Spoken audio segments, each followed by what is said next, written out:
Hi hello నమస్తే. నేను మీ Mani. Welcome to Mani GR blogs. ఇప్పుడైతే నేను మీ ముందుకు ఒక సరికొత్త వీడియోతో అయితే వచ్చేసాను.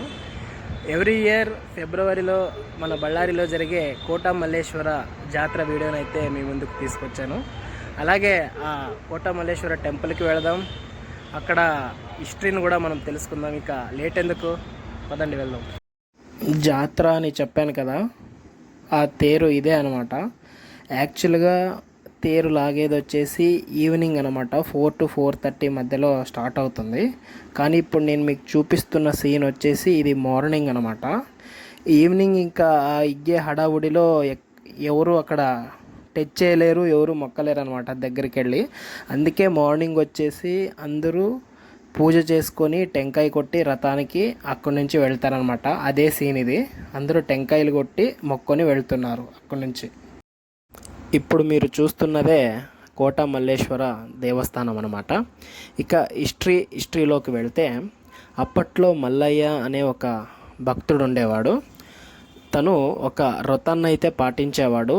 లింగాకారంలో ఉన్న శివుడికి తన చేతులతో వండి స్వామివారికి నైవేద్యం పెట్టి కానీ తను తినేవాడు కాదు. ఒకవేళ ఆ రోజు నైవేద్యం పెట్టలేని పరిస్థితులు ఉన్నప్పుడు తను కూడా తినడం మానేసేవాడు. అలా చాలా సంవత్సరాల నుంచి చేసి తన వృద్ధాప్యానికి కూడా వచ్చేసాడు. అందుకే తను ఒక హెల్పర్ని కూడా, అదే సహాయకుడిని కూడా నియమించుకున్నాడు అనమాట.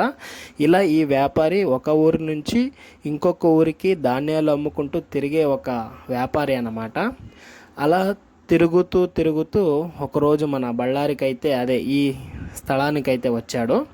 అక్కడ వచ్చి తన సహాయకునికి ఇలా చెప్తాడనమాట, దగ్గరలో ఏదన్నా లింగకారంలో ఉండే శివుడు ఎక్కడైనా ఉన్నాడేమో చూసిరా అని చెప్తే, తన సహాయకుడు చుట్టుపక్కల చూసి, అయ్యో ఇక్కడెక్కడ లింగకారంలో ఉన్న శివుడు లేడే, ఇప్పుడు ఇది తెలిస్తే నా యజమాని ఈరోజు భోంచేయడు అని అనుకున్న అతను ఒక బండ మీద తన ధాన్యాలు కొలుచుకునే ఆ సేరు ఉంటుంది కదా, బల్లా అంటారు, దాన్నే వెనక్కి తిప్పి పెట్టి ఆ బండ మీద పెట్టి, దీన్నే శివుడని చెప్దాము అప్పుడు నమ్ముతాడని వెళ్ళి తన యజమానికి చెప్తాడు. యజమాని కూడా చూసి వృద్ధాప్యంలో ఉన్నాడు కాబట్టి ఆ సేరునే శివుడని అనుకొని తను వండిన నైవేద్యం పెట్టి పూజ చేసి తను కూడా తిని ఆ రోజు అక్కడే పడుకుంటాడనమాట. అప్పుడు కల్లోకి శివుడు వచ్చేసి, నువ్వు మీ సహాయకుడు చెప్పిన మాట విని ఒక సేరునే నన్నుగా భావించి నువ్వు అక్కడ పూజ చేసి తిని అలా పడుకున్నావు, అందుకే నువ్వు అనుకున్నట్టుగానే నేను ఇక్కడ స్వయంభూగా వెలుస్తున్నాను అని స్వామివారు కల్లోకి వచ్చి మల్లయ్య గారికి చెప్తారనమాట. అలా ఇక్కడ గుడి వెలిసిందని చరిత్ర చెప్తుంది. అలాగే భక్తుడి పేరు మల్లయ్య కాబట్టి అలాగే ఈ టెంపుల్కి కూడా కోట మల్లేశ్వర అని పేరు వచ్చిందని కూడా చెప్తారు. అలాగే సేరుని కన్నడలో బల్లహ అంటారు. అలాగే ఒక రాయి మీద, ఆ బండ మీద పెట్టాడు కాబట్టి దాన్ని అరే అని పిలుస్తారు. అలాగా బల్ల హరి అనేదాన్ని వాడుతూ బళ్ళారిగా పేరు వచ్చిందనమాట. బళ్ళారికి బళ్ళారి అనే పేరు ఇలా వచ్చింది.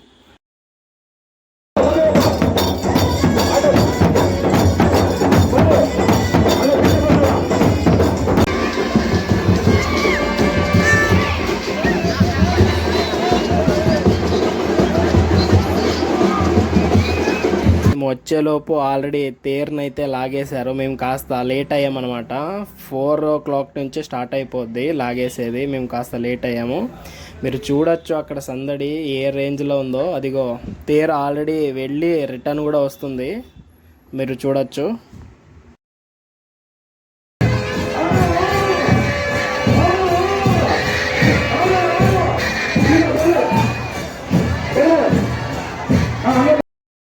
ఇంకా దగ్గరగా మా ముందుకైతే ఆ తేరు వస్తుంది, ఇప్పుడు మీరు చూడొచ్చు.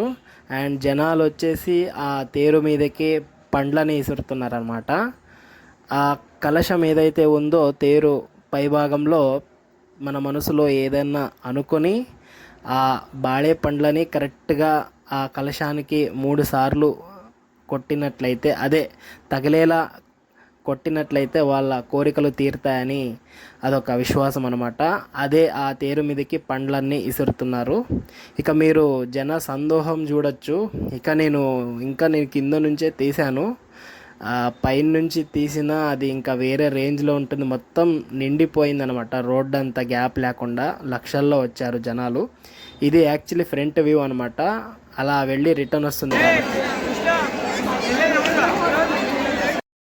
ఇది వచ్చేసి కోటమల్లేశ్వర టెంపుల్ నైట్ వ్యూ అనమాట. అప్పుడు చూశారు కదా, ఎప్పుడైతే ఈ జాతర స్టార్ట్ అవుతుందో ఆ రోజు నుంచి ఇక్కడ పర్స్ అనేది జరుగుతూ ఉంటుంది.